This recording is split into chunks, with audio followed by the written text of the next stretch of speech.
This is called Savour July 9th, 2008, revised November 19th, 08. Crazy is as crazy does, she whispers to me, be as bold as you believe, as submissive as the darkest early morning. With you, no such thing, and I believe controversially intervene and argue, and simultaneously reluctantly agree. I love you minus your incessant need to be in control of this never-ending story. Never mind the majority falling on their knees, scraped, bloody, and constantly bruised by their selfish needs. They constantly provide me with an obligatory systematic giving up to the powers that make believe. You always were the cookie-cutter shape of a hallowed offering, and even when aged, you became a fine wine, breaking the mold with an uncorked mentality. Knock, knock on the door of the unhinged sexuality, so who's there? A servant savant to shockingly deviant behavior. Do you accept yourself with an uncompromising integrity? Do you always doubt yourself when contemplating your own origin of intentions? One of sincerity or one of complacency? You drove carelessly through my mind, heeding no signs, but did you at least enjoy the scenery? Were your windows down to breathe an unprocessed dialogue and undecided destinations for each delicate word? Did you deliberately attempt to disrupt my disturbing excuse for disciplined developments?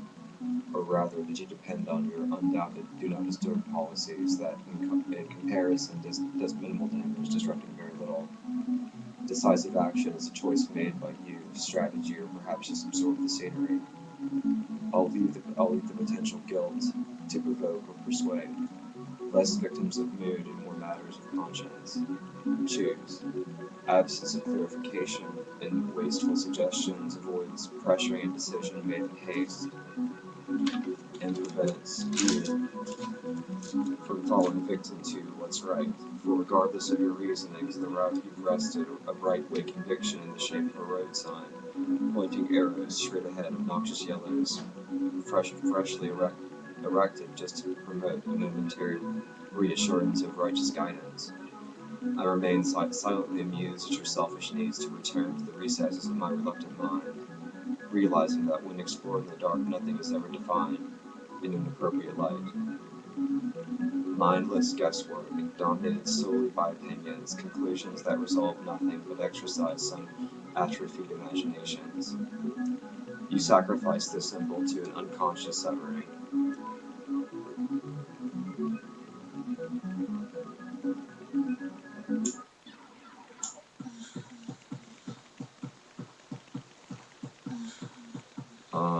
Separation from source, no secret, no surprise, simply have the maturity to acknowledge the unknown you encounter with a combination of respect and profundity.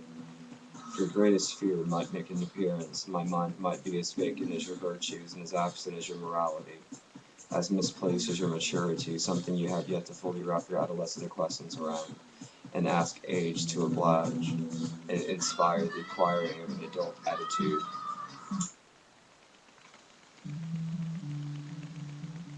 And the recognizing of an almost immediate transition to societal achievement where they expect rewards like appetizers and give acceptance speeches seasoned with sweet sensationalism that even the sugar seems to shy away from its distracting inability to deceive.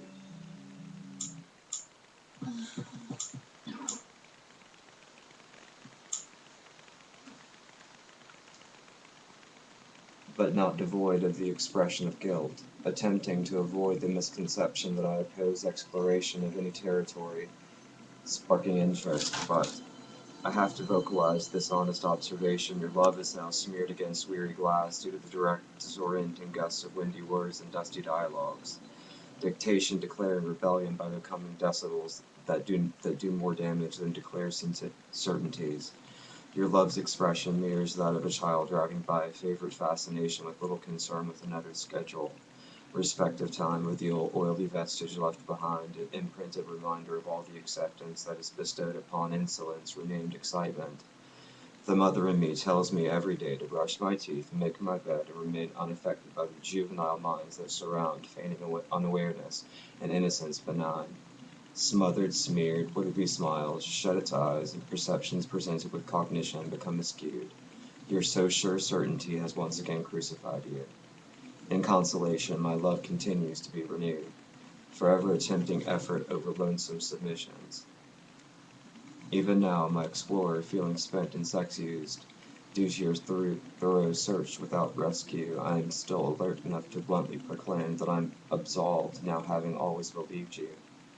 I employ for evacuation or an admittance of truth. My silver courses through my veins like mercurochrome, mixed with mercury, shines mercurial and unblemished, with an infantile fetish of my feverish need for your masculinity to pacify me as I suck my thumb unabashedly.